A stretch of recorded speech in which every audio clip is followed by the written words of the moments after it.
الحمدللہ رب العالمین والصلاة والسلام علی سید الانبیاء والمرسلین اما بعد فاعوذ باللہ السمیع العلیم من الشیطان الرجیم بسم اللہ الرحمن الرحیم الصلاة والسلام علیکہ یا رسول اللہ وعلی آلکہ واصحابکہ سیدی یا حبیب اللہ۔ صحیح بخاری کتاب الایمان، باب اداء الخمس من الایمان۔ مال غنیمت میں سے خمس ادا کرنا اور بیت المال میں جمع کروانا یہ ایمان میں سے ہے۔ حضرت ابو جمرہ علی رحمہ سے مروی ہے کہ میں ابن عباس رضی اللہ تعالی عنہ کی معیت میں بیٹھا کرتا تھا، اور ابن عباس رضی اللہ تعالیٰ عنہ مجھے اپنے تخت پر بٹھایا کرتے تھے۔ تو حضرت ابن عباس رضی اللہ تعالیٰ عنہ نے مجھے فرمایا کہ تم میرے پاس کی قیام کرو، میرے پاس رہائش پذیر رہو، یہاں تک کہ میں اپنے مال میں سے، یعنی جو میرا وظیفہ آئے گا تو اپنے اس وظیفے اور اپنے مال میں سے تیرے لیے ایک حصہ مقرر کروں گا۔ تو پس میں ابن عباس رضی اللہ تعالیٰ عنہ کی معیت میں 2 ماہ تک ٹھہرا رہا۔ تو ابو جمرہ نصر یہ ابن عباس رضی اللہ تعالی عنہ اور لوگوں کے مابین ترجمانی کیا کرتے تھے۔ حضرت ابن عباس رضی اللہ تعالی عنہ حضرت علی کرم اللہ تعالی وجہ کریم کی جانب سے بصرہ کے والی تھے۔ تو حضرت ابن عباس رضی اللہ تعالی عنہ کے پاس جو عجمی سائلین وغیرہ آتے تھے تو بعض اوقات ان کی بات حضرت ابن عباس کو بتانا ہوتی تھی، اور کبھی ابن عباس کی بات ان سائلین کو، عجمی لوگوں کو سمجھانا ہوتی تھی، تو اس کے لیے ترجمانی کی ضرورت تھی۔ تو ابو جمرہ نصر یہ فارسی اچھی جانتے تھے، تو یہ ابن عباس اور لوگوں کے مابین ترجمانی کرتے تھے۔ تو ابن عباس رضی اللہ تعالیٰ عنہ نے حکم فرمایا کہ تم میرے پاس ٹھہرے رہو، میرا وظیفہ آئے گا تو میں اپنے مال میں سے تیرے لیے بھی ایک حصہ مقرر کروں گا۔ تو وہ 2 ماہ تک آپ رضی اللہ تعالیٰ عنہ کے پاس ٹھہرے رہے۔ اور نسائی شریف کی حدیث میں تصریح ہے کہ ابو جمرہ نے کہا کہ میری دادی ایک گڑھے میں میٹھی نبیذ بناتی ہے میرے لیے، اور میں اس کو پیتا ہوں، اور اگر میں کچھ زیادہ پی لوں اور پھر لوگوں میں بیٹھوں تو مجھے رسوائی کا اندیشہ رہتا ہے۔ مطلب یہ ہے کہ ابو جمرہ کی دادی ان کے لیے ایک گھڑے میں میٹھی نبیذ بنایا کرتی تھی، اور بعض اوقات وہ زیادہ پی لیتے تھے تو انہیں نشہ آ جایا کرتا تھا۔ تو اب اگر وہ لوگوں کے مابین بیٹھے ہوں اور گفتگو کے دوران انہیں نشہ آ جائے تو وہ ان کے لیے ذلت کا اور رسوائی کا باعث تھا، اس لیے انہوں نے یہ کہا۔ یہ نسائی شریف کی حدیث میں تصریح ہے۔ مسلم شریف کی حدیث میں تصریح ہے کہ ایک عورت ابن عباس کے پاس آئی، اور اس نے آ کر گھڑے میں نبیذ بنا کر پینے کے حوالے سے سوال کیا اور پوچھا اس کا کیا حکم ہے۔ تو حضرت ابن عباس رضی اللہ تعالیٰ عنہ نے اس موقع پر یہ وفد عبد القیس والی روایت اور حدیث بیان فرمائی۔ مطلب یہ ہے کہ اس حدیث پاک میں جن برتنوں کے اندر نبید بنا کر پینے سے روکا گیا ہے، تو ابن عباس نے یہ حدیث سنا کر عورت کو جواب دیا جس نے گھڑے میں نبید بنانے کے بارے میں پوچھا تھا، اور ابو جمرہ کو بتایا جنہوں نے اپنی دادی کے حوالے سے بتایا تھا کہ ان کے لیے میٹھی نبید بناتی ہے، تو ان کو بتایا کہ ان برتنوں کے اندر نبید بنا کر پینے سے منع فرمایا گیا۔ بعد میں اس کی اجازت دے دی گئی، لیکن ابتداً اس سے روکا گیا۔ نبید کیا چیز ہے؟ آپ پانی کے اندر کھجورے ڈال دیں یا پانی کے اندر کشمش ڈال دیں یا پانی کے اندر کوئی اور پھل آپ ڈال دیں اور وہ پڑا میٹھا ہو جائے، کھجوروں کی مٹھاس یا کشمش کی یا دیگر کسی اور پھل کی مٹھاس پانی میں آ جائے، تو وہ میٹھا پانی نبید کہلاتا ہے، اور اس کو پینا جائز ہے جب تک اس میں نشہ پیدا نہ ہو۔ تو ثم قال، پھر حضرت ابن عباس رضی اللہ تعالیٰ عنہ نے اس عورت کو جس نے گڑھے میں نبید بنانے کے بارے میں سوال کیا تھا، اور ابو جمرہ نے جو اپنی دادی کے حوالے سے ان کے لیے میٹھی نبید بنانے کا گھڑے میں عرض کیا تھا، تو اس پر آپ نے یہ حدیث سنائی اور فرمایا کہ وفد عبدالقیس جب نبی کریم صلی اللہ علیہ وسلم کی بارگاہ میں حاضر ہوا، وفد عبدالقیس کے لوگ جب نبی کریم علیہ السلام کی بارگاہ میں حاضر ہوئے، تو رسول اللہ صلی اللہ علیہ وسلم من القوم او من الوفد، یہ کون سی قوم ہے یا کون سا وفد ہے؟ نبی کریم علیہ السلام نے ان سے ان کا تعارف پوچھا، تو انہوں نے کہا کہ ہم قبیلہ ربیہ کی قوم اور قبیلہ ربیہ سے ہم تعلق رکھتے ہیں۔ تو نبی کریم علیہ السلام مرحبا بالقوم او بالوفد، آنے والے قبیلہ ربیہ کے قوم اور وفد کو خوش آمدید ہو، غیر خزایا ولا ندامہ، نہ تو آپ لوگ رسوا ہوئے، ندامان یہ ندمان کی جمع ہے اور خزایا خزیان کی جمع ہے، نہ تم رسوا ہوئے نہ تم شرمندہ ہوئے۔ باقی قومیں ان پر جب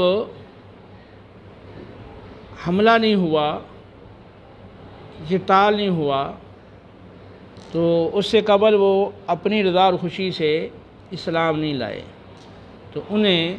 رسوائی اٹھانا پڑی، شرمندگی اٹھانا پڑی۔ جب اسلام کا غلبہ ہو گیا تو پھر بالآخر انہوں نے بھی اسلام قبول کیا، لیکن یہ لوگ عبدالقیس یا بنو عبدالقیس کے لوگ یہ ایمان لے آئے تھے بغیر کسی جبر و اکراہ کے۔ تو نبی کریم علیہ السلام نے اس حوالے سے انہیں خوش آمدید کہا کہ تمہارا آنا مبارک ہو، تم لوگ رسوائی سے بھی بچ گئے، ندامت سے بھی بچ گئے، محفوظ رہے۔ تو انہوں نے عرض کیا یا رسول اللہ، بے شک ہم اس حرمت والے مہینے کے علاوہ آپ کے پاس نہیں آ سکتے، کیونکہ ہمارے مابین اور آپ کے مابین یہ کفار کا قبیلہ مدر یہ حائل ہے۔ تو جو حرمت والے مہینے ہیں، 4 حرمت والے جو مہینے ہیں، ان میں زمانہ جاہلیت کے اندر بھی لوگ احترام کے طور پر قتال سے اور جنگ سے گریز کرتے تھے۔ تو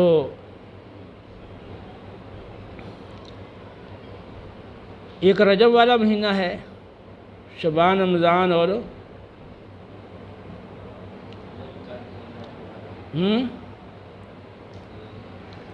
ان 3 مہینے جو ہیں وہ لگاتار ہیں۔ تو رجب، شعبان اور رمضان،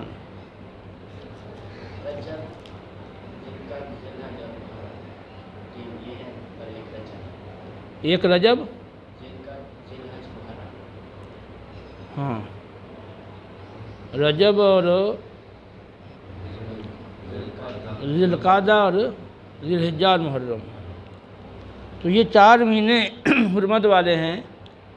رجب الگ ہے اور باقی 3 مہینے وہ لگاتار ہیں۔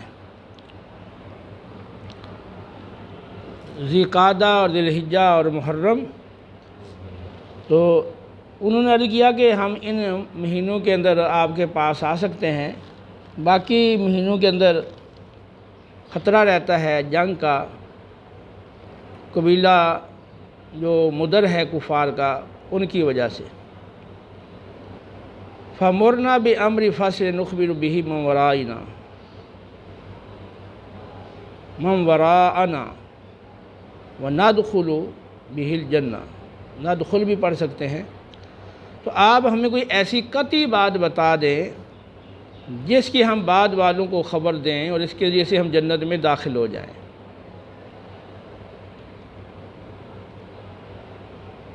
تو آگے اس کی وضاحت آ رہی ہے کہ انہوں نے جو عرض کیا تھا کہ ہمیں کوئی واضح اور قطعی بات بتا دیں جس پر ہم خود بھی عمل کریں اور بعد والوں کو، جو پیچھے ہمارے لوگ ہیں ان کو بتائیں، وہ بھی عمل کریں اور ہم جنت میں داخل ہو جائیں۔ اور انہوں نے عن الاشرباتی، مشروبات کے بارے میں پوچھا، تو نبی کریم صلی اللہ علیہ وسلم نے انہیں 4 باتوں کا حکم دیا اور 4 باتوں سے منع فرمایا۔ آپ نے انہیں ایک اللہ پر ایمان لانے کا حکم فرمایا اور ارشاد فرمایا کہ کیا تم جانتے ہو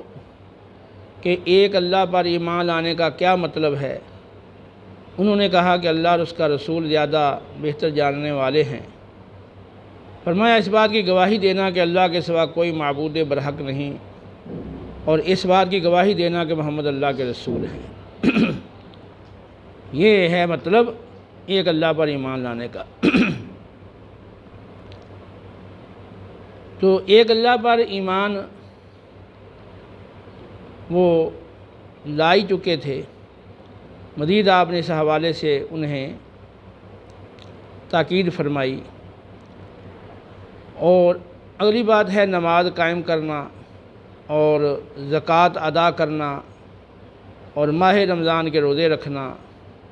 اور مال غنیمت میں سے 5واں حصہ ادا کرنا، بیت المال کو بھجوانا۔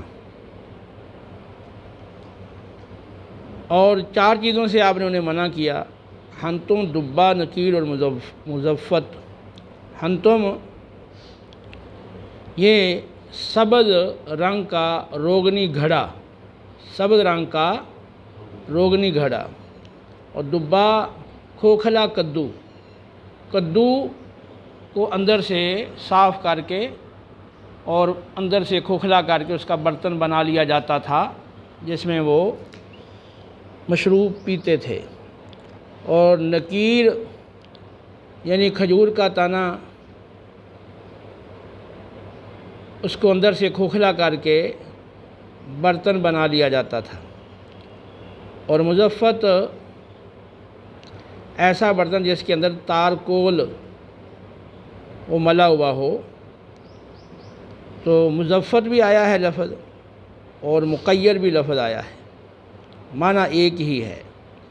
جو 4 قسم کے برتنوں سے منع فرمایا: سبز روغنی گھڑا، کھوکھلا کدو اور کھودا ہوا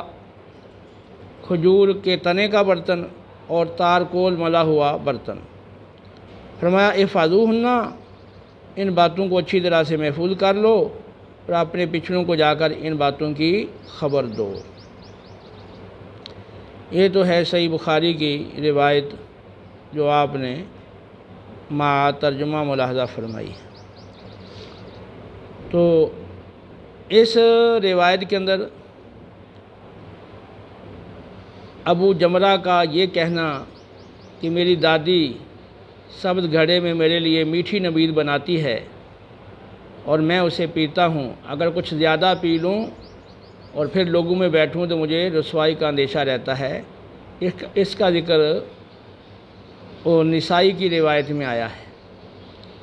اور ایک عورت نے سوال کیا تھا گڑھے میں نبیذ بنانے کے حوالے سے ابن عباس سے، اس کا ذکر صحیح مسلم کے اندر آیا ہے۔ تو ان کے جواب میں حضرت عبداللہ بن عباس نے اس حدیث عبد القیس کو ذکر فرمایا ہے۔ ابو داؤد کی روایت میں یہ ہے کہ جب یہ عبد القیس کا وفد رسول اللہ صلی اللہ علیہ وسلم کی بارگاہ میں حاضر ہوا تو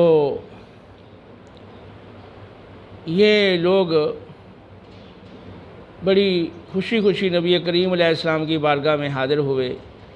سواریوں سے اترے اور جلدی جلدی آپ کی بارگاہ میں حاضر ہوئے، اور انہوں نے نبی کریم علیہ السلام کے ہاتھ بھی چومے اور پاؤں بھی چومے۔ ان کا جو سردار ہے تو منذر بن عائذ یا عائذ بن منذر، تو وہ اپنی سواری کو بٹھا کر اور گرد لود لباس اتار کر اچھا لباس پہن کر وہ بڑے پروقار طریقے سے نبی کریم علیہ السلام کی بارگاہ میں حاضر ہوئے، تو آپ اس سے بڑے خوش ہوئے۔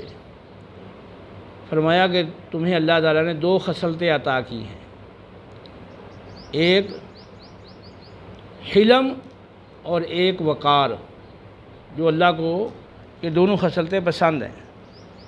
کیونکہ وہ عام لوگوں کی طرح فوری وہ آقا علیہ السلام کی بارگاہ میں نہیں آئے، بلکہ انہوں نے اپنی سواری کو اچھے طریقے سے وہ بٹھایا ہے، اپنا لباس تبدیل کیا ہے، جو پراگندگی تھی سفر کی وہ اپنے آپ سے دور کی ہے، اور یوں پھر وہ نبی کریم علیہ السلام کی بارگاہ میں حاضر ہوئے۔ انہوں نے یہ بھی سوال کیا تھا کہ یا رسول اللہ، یہ میرے اندر جو 2 وصفیں ہیں جو اللہ کو، اللہ کے رسول علیہ السلام کو محبوب ہیں، وقار اور حلم،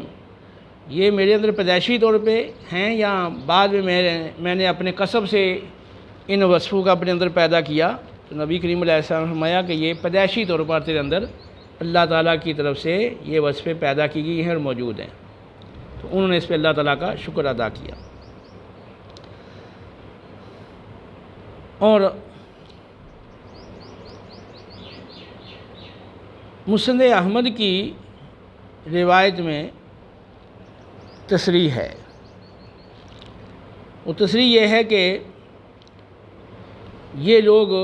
نبی کریم علیہ السلام کی بارگاہ میں جب آئے تو کہتے ہیں کہ ہماری خوشی کی انتہا نہ رہی، نبی کریم علیہ السلام کی بارگاہ میں جب حاضر ہوئے تو ہماری جگہ کشادہ کر دی گئی، اور نبی کریم صلی اللہ علیہ وسلم نے ان کا تعارف پوچھا تو اس پر انہوں نے جب قبیلہ ربیہ کا حوالہ دیا تو آپ صلی اللہ علیہ وسلم نے انہیں خوش آمدید کہا اور فرمایا کہ تمہیں خوش آمدید ہو کہ بغیر رسوائی کے، بغیر ندامت کے، بغیر جبر و اکراہ کے تم لوگ ایمان لے آئے ہو، جبکہ دوسرے وہ لوگ وہ ایمان نہیں لائے، یہاں تک کہ وہ قتل کر دیے گئے۔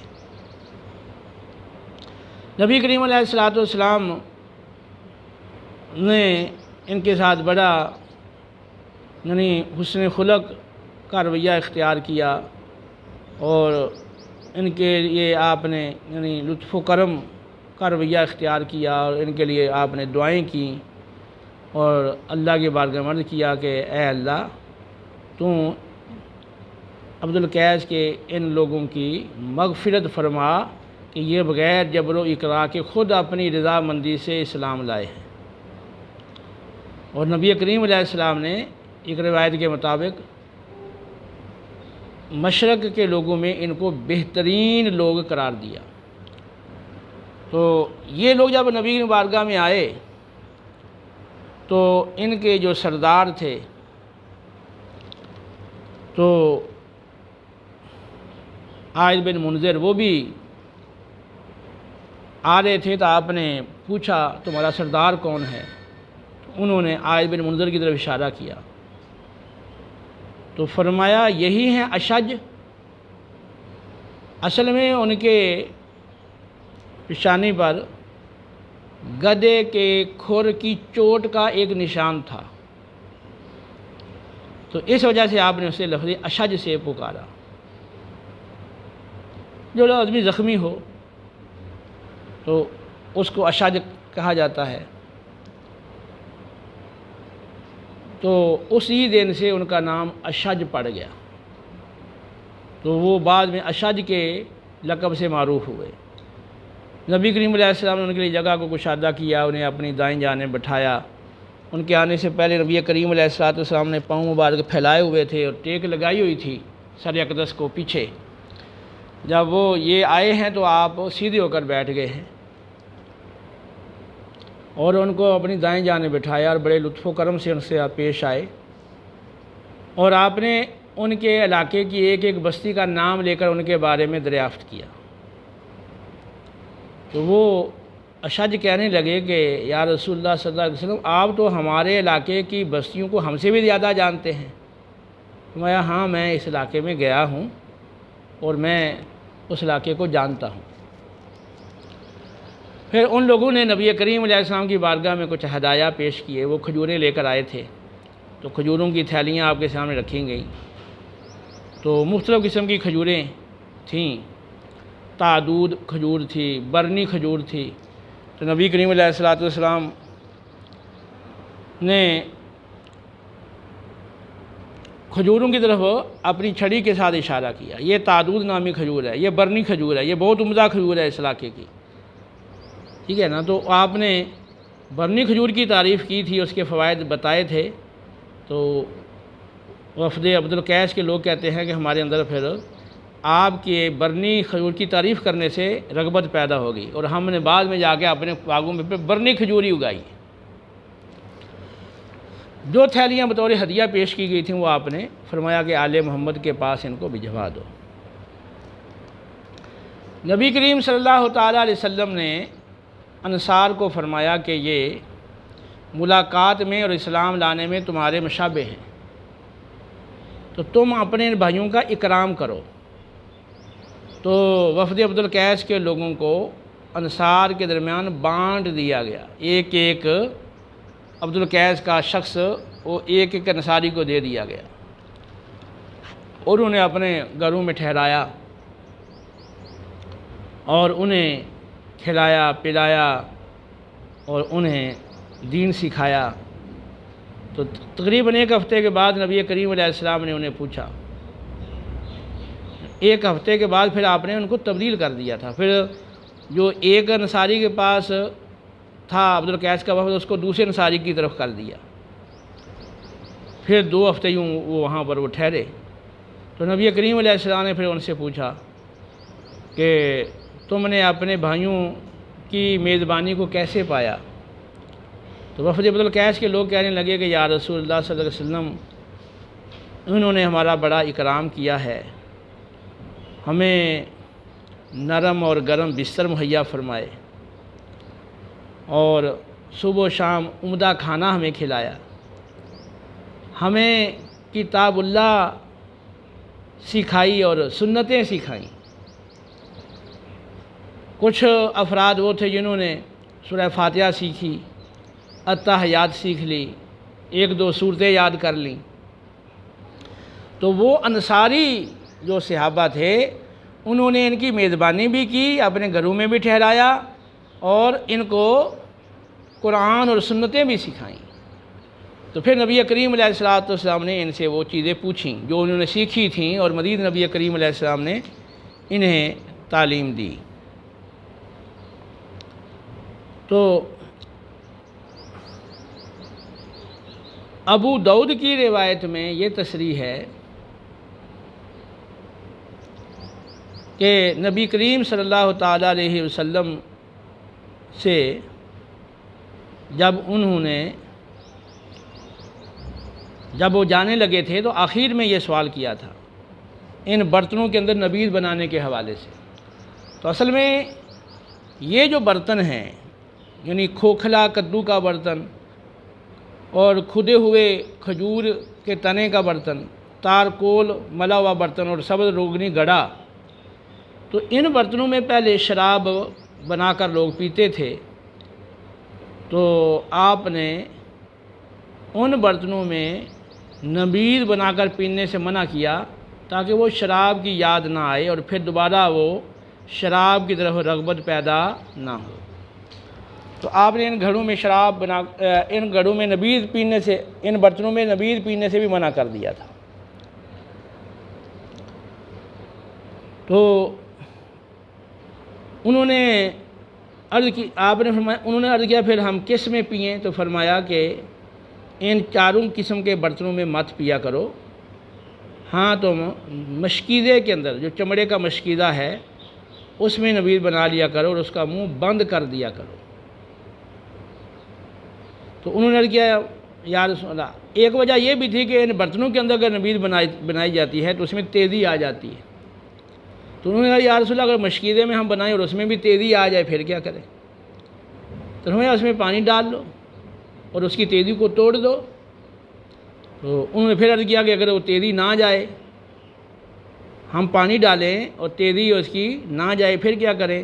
تو آپ نے تیسری یا چوتھی بار فرمایا کہ اگر وہ تیزی نہیں جاتی پانی ڈالنے سے تو پھر اس کو بہا دو، اس کو ضائع کر دو، کیونکہ پھر تو اس میں نشہ آ گیا ہے، وہ پینے کے قابل نہیں ہے۔ تو آپ نے ساتھ یہ فرمایا، یہ 4 برتنوں کی ممانعت فرمائی تھی، اور اس کے بعد پھر آپ نے فرمایا کہ اللہ تعالیٰ نے حرام قرار دیا ہے جوے کو اور شراب کو اور ڈھول کو۔ کوبا، ڈھولک، ڈھول، جوا، شراب اور ڈھول کو حرام قرار دیا ہے، اور ہر نشہ آور چیز کو بھی، ہر نشہ آور مشروب کو بھی حرام قرار دیا ہے۔ اب اس حدیث میں تو صرف 4 برتنوں کی ممانعت کا ذکر ہے، لیکن ابو داؤد والی روایت کے اندر ان 4 برتنوں کی ممانعت کے علاوہ جوا، شراب اور ڈھولک، اور پھر اس کے ساتھ ساتھ ہر نشہ آور چیز کی حرمت اور ممانعت کا ذکر بھی فرمایا گیا ہے۔ اور ایک روایت میں یہ ہے کہ انہوں نے عرض کیا یا رسول اللہ، اگر ہم ان برتنوں میں مشروب نہ بنائیں، نبیذ نہ بنائیں، اور ہم بنائیں چمڑے کے مشکیزے میں، تو ہمارے علاقے میں چوہے بہت ہیں، چوہے، تو وہ تو کھا جائیں گے، اس کو کاٹ دیں گے، اس کو وہ قطر دیں گے اس کو۔ تو نبی کریم نے فرمایا کہ بے شک وہ اس کو چوہے قطر دیں، اس کو کاٹ دیں، تب بھی مشکیزوں میں بناؤ۔ اچھا، ایک روایت میں یہ ہے کہ ایک شخص نے کہا یا رسول اللہ، ہمارے پاس ان برتنوں کے علاوہ کوئی اور چیز ہے ہی نہیں، نہ کوئی مشکیزہ ہے، نہ کوئی اور چیز ہے، چمڑے کا کوئی اور ایسا برتن نہیں ہمارے پاس۔ تو نبی کریم علیہ السلام ان کو دیکھ رہے تھے۔ ابو ہریرہ رضی اللہ عنہ کی وہ روایت ہے، یہ تو ابن عباس کی روایت ہے نا۔ ابو ہریرہ کہتے ہیں کہ جب عبد القیس کا وفد آیا تھا، میں بھی وہاں موجود تھا، حاضر تھا۔ تو کہتے ہیں کہ میں نبی کریم علیہ السلام کے چہرہ انور کو دیکھ رہا تھا، یوں لگ رہا تھا کہ جیسے آپ ان پہ افسوس فرما رہے ہیں، کیونکہ ان کے پاس ان کے علاوہ کوئی برتن ہی نہیں ہے۔ تو جب اس نے کہا کہ اس کے علاوہ کوئی برتن ہے ہی نہیں، تو پھر ہم کیا کریں؟ تو نبی کریم علیہ السلام نے اچھا ٹھیک ہے، جب یہ برتن صاف ستھرے ہوں تو ان میں پی لیا کرو،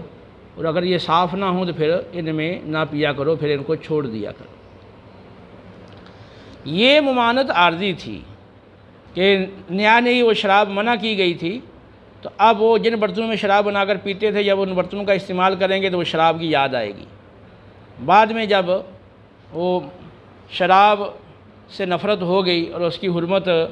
لوگوں میں راسخ ہو گئی، پھر آپ نے ان برتنوں کے استعمال کی اجازت دے دی، اور بعد میں فرمایا کہ تم جس برتن میں چاہو اور جس میں مناسب سمجھو تم نبیذ بنا سکتے ہو اور اسے پی سکتے ہو۔ تو اب آپ اس پہ غور کریں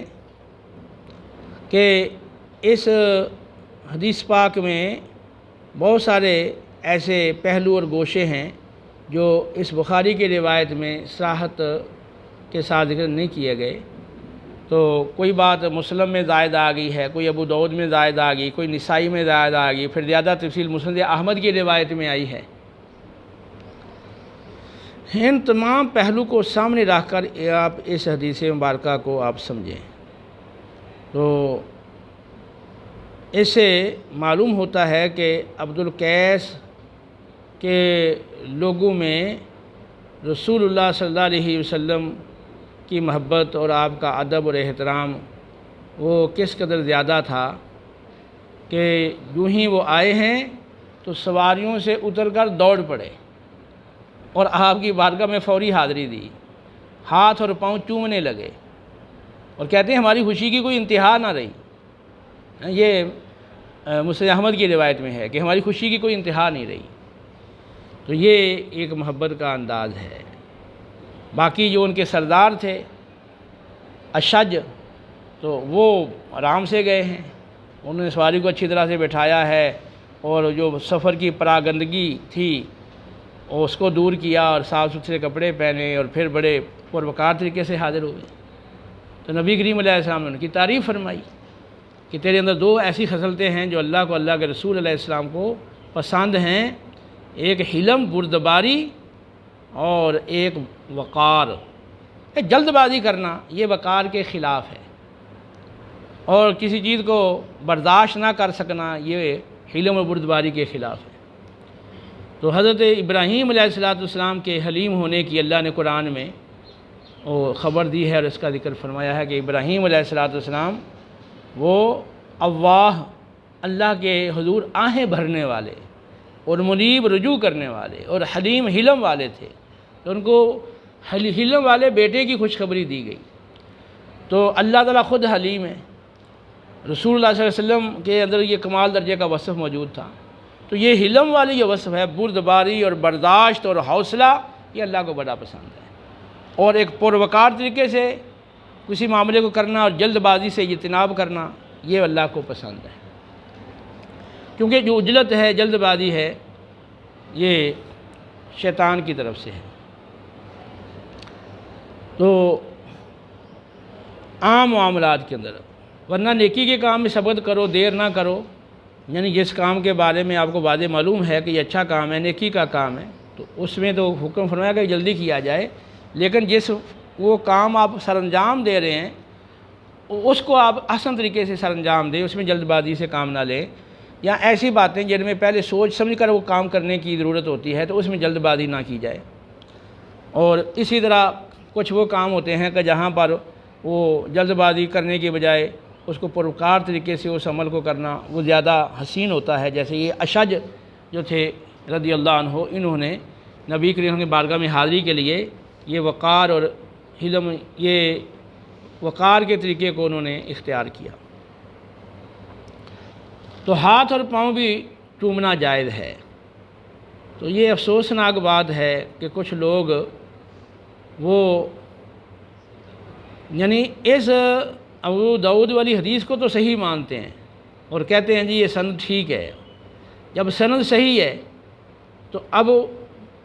خاص ہاتھ اور پاؤں چومنے پر اعتراض ہے کہ یہ حصہ جو ہے نا یہ ضعیف ہے۔ یہ نبی کریم علیہ السلام کے ہاتھ یا پاؤں چومنا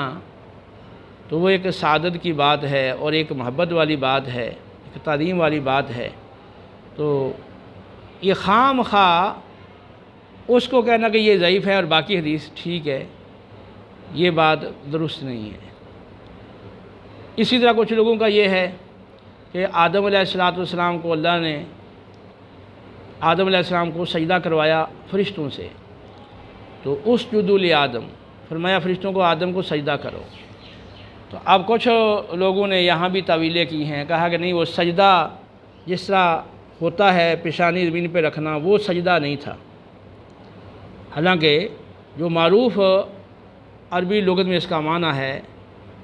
سجدے کا معروف معنی، اور سارے علماء اسلام نے یہی معنی سمجھا اور یہی انہوں نے تفسیر کے اندر لکھا، تو اب اس کو بھی انہوں نے تعویلیں کی کہ نہیں وہ جھکنا مراد ہے، نہ اس پہ کوئی حدیث ہے نہ کوئی آیت ہے، بس وہی کہ یہ شرک والی بات وہ ذہن میں اس طرح بیٹھ گئی کہ اب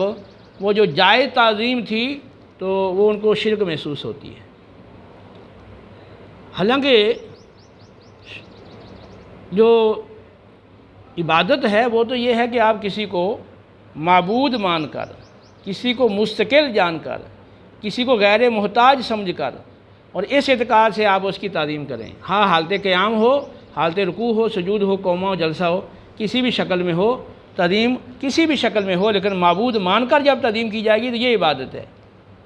یہ اللہ کے سوا کسی کے لیے جائز نہیں۔ لیکن اگر معبود نہیں مانا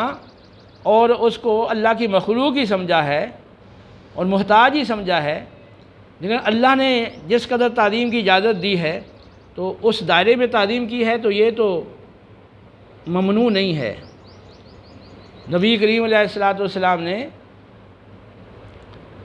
وہ ایک قوم کو حکم فرمایا کہ تمہارا سردار آیا ہے تو ان کی تعظیم کرو، ان کے لیے کھڑے ہو جاؤ۔ پھر اللہ تعالیٰ نے نبی کریم علیہ السلام کی جو تعظیم کا سورۃ الحجرات میں حکم فرمایا ہے، دیگر سورۃ الفتح کی آیت ہے، دیگر آیات ہیں، تو اس سے واضح ہے کہ نبی کریم علیہ السلام کی تعظیم اور تمام انبیاء علیہ السلام کی تعظیم، یہاں تک کہ نیک لوگوں کی تعظیم، یہاں تک کہ ایک عام مسلمان کا احترام، وہ بھی شریعت کو مطلوب ہے۔ تو یوسف علیہ السلام کے والدین اور ان کے بھائیوں نے وہ سجدہ کیا تھا۔ یوسف علیہ السلام کو جب انہوں نے اپنے والدین کو تخت پہ بٹھایا تو جو خواب انہوں نے بچپن میں دیکھا تھا کہ سورج، چاند اور اس 11 ستارے مجھے سجدہ کر رہے ہیں، اس خواب کی تعبیر وہ بعد میں ظاہر ہوئی، تو اس میں بھی سجدے کا ذکر ہے، تو اس میں بھی بعض لوگ تعویلیں کرتے ہیں۔ تو جو ایک واضح چیز ہے، اب اس میں تعویل کرنا خامخواہ اور جمہور امت کا خلاف کرنا یہ درست نہیں ہے، یہ اعتدال سے ہٹی ہوئی چیز ہے۔ تو بہرحال یہ تصریح موجود ہے کہ عبدالقیس کے وفد کے لوگوں نے نبی کریم علیہ السلام کے ہاتھ بھی چومے ہیں اور پاؤں بھی چومے ہیں۔ تو مختلف پہلو میں نے آپ کے اس حدیث کے آپ کے سامنے رکھے ہیں، ابو داؤد اور نسائی اور مسلم اور مسند احمد کی روایات کی روشنی میں، اور دیگر کتب کے اندر بھی یہ موجود ہے، تصریحات موجود ہیں، آپ تفصیل سے دیکھیں تو کوئی ایسا کہیں ملے گا، کوئی کہیں ملے گا۔ بہرحال 4 چیزوں کا آپ نے حکم دیا اور 4 چیزوں سے منع کیا۔ تو وہ لوگ ایمان تو قبول کر ہی چکے تھے، مزید آپ نے اس کی وضاحت کے لیے ان کو فرما دیا۔ پہلے تو ایمان لانے کا حکم فرمایا اور پھر فرمایا کہ اس کی وضاحت پوچھی۔ جب انہوں نے کہا کہ اللہ اور اس کا رسول بہتر جانتے ہیں، تو پھر نبی کریم علیہ السلام نے وضاحت فرما دی کہ توحید و رسالت کی گواہی دینا، اور بعض روایات میں ہے کہ اللہ کی عبادت کرو اور اس کے ساتھ کسی کو شریک نہ ٹھہراؤ، یہ مطلب بیان کیا گیا ہے ایمان باللہ کا۔ پھر آپ نے آگے ان کو 4 باتوں کا حکم دیا ہے، ایک اقامت صلاۃ اور ایک ایتاء زکوٰۃ اور ایک صیام رمضان اور ایک مال غنیمت سے خمس کی ادائیگی، 5ویں حصے کی ادائیگی۔ یعنی جب کفار سے جنگ ہو نا، وہ کہتے تھے نا کہ قبیلہ مدر ہمارے درمیان حائل ہے، تو اگر ان سے جنگ ہوتی ہے اور مال غنیمت ہاتھ آتا ہے تو اس میں سے جو 5واں حصہ ہے وہ بیت المال کو بھجوانا ہوگا، یہ آپ نے ان سے وہ عہد لیا۔ تو نماز قائم کرنا، زکوٰۃ ادا کرنا، رمضان کے روزے رکھنا اور مال غنیمت کا 5واں حصہ وہ ادا کرنا، مال بیت المال میں جمع کروانا، یہ 4 باتوں کا آپ نے حکم دیا اور 4 باتوں سے روکا۔ یہاں تو 4 برتنوں کی تصریح ہے، لیکن ابو داؤد کی روایت کے مطابق آپ نے فرمایا کہ اللہ تعالیٰ نے مجھ پر جوے کو، شراب کو اور ڈھول کو حرام قرار دیا ہے، اور ہر نشہ آور چیز کو اللہ نے حرام قرار دیا ہے، ہر نشہ آور چیز حرام ہے۔ تو جو جن کا حکم دیا ان کی بھی تصریح آ گئی اور جن سے منع کیا ان کی بھی تصریح آ گئی۔ اور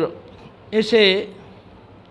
آپ مختلف پہلو پہ آپ غور کریں تو دیکھیں کہ انصار نے آنے والے ان مہمانوں کے ساتھ کس قدر احسن اور بہترین سلوک کیا، کہ گھروں میں بھی ٹھہرایا ہے اور نرم گرم بستر بھی فراہم کیے ہیں، صبح و شام عمدہ کھانا بھی کھلایا ہے، اور کتاب اللہ بھی سکھائی ہے، اور سنت رسول اللہ بھی سکھائی ہے صلی اللہ علیہ وسلم۔ تو انہوں نے سورۃ فاتحہ یاد کر لی اور التحیات یاد کر لی، ایک دو صورتیں یاد کر لیں، جس میں جتنی صلاحیت تھی اسی اعتبار سے اس نے ان چیزوں کو یاد کیا۔ پھر نبی کریم علیہ السلام نے ان سے پوچھا تو انہوں نے انصار کی تعریف کی، اور پھر جو چیزیں سیکھی تھیں وہ نبی کریم علیہ السلام کے سامنے پیش کی۔ تو یہ معلوم ہوا کہ اگر آپ کے پاس مہمان آتا ہے تو آپ اس کی خاطر تواضع کریں، لیکن اس کے ساتھ ساتھ اگر وہ دین سے نابلد ہے، یا نماز کا پابند نہیں، یا روزہ نہیں رکھتا، یا زکوٰۃ ادا نہیں کرتا، یا صاحب نصاب ہونے کے باوجود عشر نہیں دیتا، حج ادا نہیں کرتا، تو یہ ساری چیزیں اس حوالے سے بھی توجہ کرنی چاہیے کہ آپ کے پاس مہمان آئے ہیں تو ان کے پاس اس وقت ہوتا ہے فراغت کا، کوئی گھریلو مصروفیت، گھریلو کام کاج، وہ اس وقت ان کو نہیں ہے، تو تمہارے پاس ہیں تو آپ ان کی خاطر تواضع بھی کریں، اور اس کے ساتھ ساتھ دینی گفتگو بھی کریں، اور ان کو اگر ضرورت ہے تو دین بھی سکھائیں، ٹھیک ہے۔ خاص طور پہ اگر عالم دین ہے، اس کے پاس مہمان آئے ہیں تو خاطر تواضع کے ساتھ ساتھ ان کو اہم دین کی باتیں جو ہیں وہ سکھائے، توجہ دلائے، ان کو جو ان مسائل کی ضرورت ہو تو وہ مسائل ان سے پوچھ لیں، اور وہ ان کو ان مسائل کے حوالے سے وہ آگاہ کرے۔ اور پھر اس میں دیکھیں کہ ان کو یہ فکر تھی کہ ہمیں ایسی چیز ہم سیکھ لیں کہ جو آپ کے پچھلوں کو بھی بتائیں اور اس پہ عمل کر کے ہم جنتی بن جائیں۔ یہ آپ کو کئی روایات میں ملے گا، صحابہ کو اس بات کی فکر رہتی تھی۔ تو اصل میں کامیاب تو وہی لوگ ہیں نا، فمن زحزح عن النار وادخل الجنۃ فقد فاز، اور جو جنت میں داخل کر دیا گیا اور جہنم سے بچا لیا گیا، در حقیقت وہی کامیاب ہے۔ تو اس حوالے سے انہوں نے سوال کیا تو نبی کریم علیہ السلام نے 4 باتوں کا حکم دیا اور 4 باتوں سے منع کیا۔ فرمایا اس پہ جب تم عمل کرو گے، 4 باتوں کو کرو گے اور 4 باتوں سے رکو گے، تو یہ ایک ایسا عمل ہے کہ جس کے ذریعے سے تم جنت میں داخل ہو جاؤ گے، ٹھیک ہے۔ پھر نبی کریم علیہ السلام نے ایک تو ان کی بستیوں کا ذکر کیا، تو انہوں نے عرض کیا یا رسول اللہ آپ تو ہم سے بھی زیادہ جانتے ہیں ہماری بستیوں کو۔ پھر جب آپ نے ان برتنوں کے اندر جن کا یہاں ذکر کیا گیا، مشروبات اور نبیذ کو بنانے سے اور پینے سے منع کیا تھا، تو اس میں اس بات کا بھی ذکر ہے کہ آپ نے فرمایا کہ کہیں ایسا نہ ہو کہ تم ان برتنوں میں پھر نبیذ بنا کر پیو اور پھر نشہ آ جائے اور پھر تم میں سے ایک جو ہے تلوار لے کر کھڑا ہو جائے اور اپنے چچا زاد کی پنڈلی کو کاٹ دے۔ تو ان عبد القیس کے لوگوں میں ایک شخص ایسا موجود تھا کہ جب انہوں نے اسی برتنوں کے اندر وہ نبیذ وغیرہ بنا کے پی تھی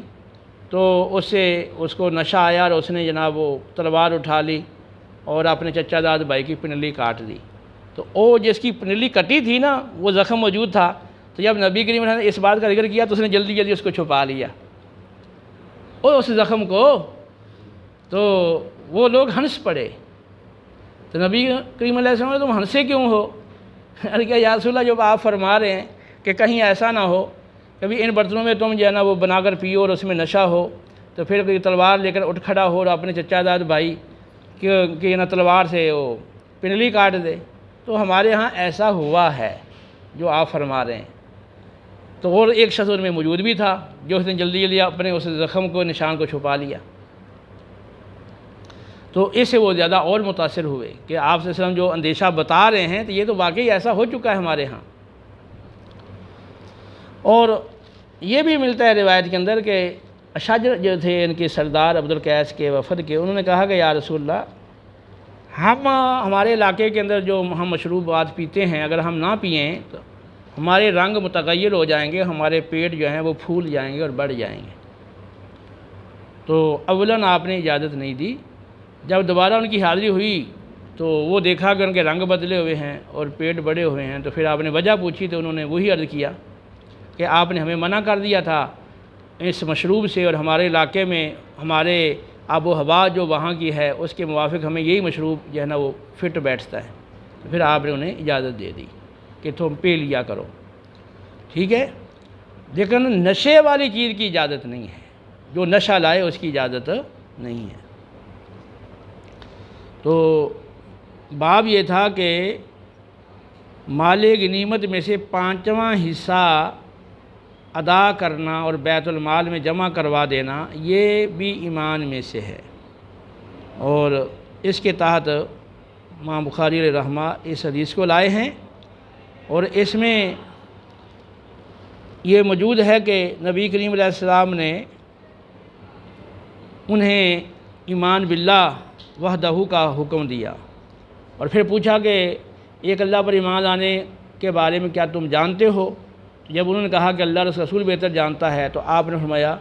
کہ اس بات کی گواہی دینا کہ اللہ کے سوا کوئی معبود نہیں، اور بے شک محمد اللہ کے رسول ہے، اور نماز قائم کرنا، زکوٰۃ ادا کرنا، رمضان کے روزے رکھنا، اور مال غنیمت میں سے 5واں حصہ ادا کرنا۔ تو یہ ایمان کی وضاحت میں آپ نے اس کا ذکر کیا ہے۔ تو اس لحاظ سے امام بخاری وہ فرما رہے ہیں کہ خمس کی ادائیگی یہ ایمان میں سے ہے، اور کیونکہ حکم یہ ذکر یہ ہے کہ 4 باتوں کا حکم دیا، تو وہ لوگ جو آئے تھے نبی کریم علیہ السلام کی بارگاہ میں، تو وہ ان کا جو ملنے کا انداز اور ہاتھ چومنا، پاؤں چومنا، اور بڑی خوشی سے حاضر ہونا اور خوشی کی انتہا نہ رہی، ان چیزوں سے پتہ چلتا ہے کہ وہ ایمان تو لا چکے تھے۔ آپ نے مزید ان کو ایمان پر قائم رہنے کی تاکید فرمائی ہے اور ایمان کے بارے میں وضاحت فرمائی ہے۔ تو وہ ایمان تو اپنے مقام پر ضروری ہے، تو باقی جو 4 چیزیں ہیں وہ نماز قائم کرنا، زکوٰۃ ادا کرنا، رمضان کے روزے رکھنا، اور مال غنیمت میں سے خمس ادا کرنا۔ باقی جن 4 چیزوں کی ضمانت ہے، یہاں تو 4 برتن ہیں، لیکن ابو داؤد کی روایت میں بتایا کہ میں نے جوا اور شراب اور ڈھول اور ہر نشہ ور چیز حرام ہے۔ تو اب یہ 4 برتنوں کی ممانت اگر ایک مانا جائے بھی، یہ ایک چیز ہے جیسے آپ نے منع کیا، اور پھر جوا اور شراب اور ڈھول، یہ 4 چیزیں ہو جائیں گی، اور ہر نشہ اور چیز حرام ہے، وہ اسی کی وضاحت سمجھ لیں کہ شراب حرام ہے، جوا، شراب اور ڈھول۔ تو شراب کا ذکر آ گیا تو اس کی مزید تصریح آ گئی ہے کہ شراب سے مراد وہ خاص جو انگوروں کی شراب ہے وہی نہیں ہے، بلکہ یہ عام شراب مراد ہے، یہاں نشہ آور کوئی بھی مشروب ہو تو وہ شراب بھی حرام ہے، جوا بھی حرام ہے، اور ڈھول بھی حرام ہے، ٹھیک ہے۔ تو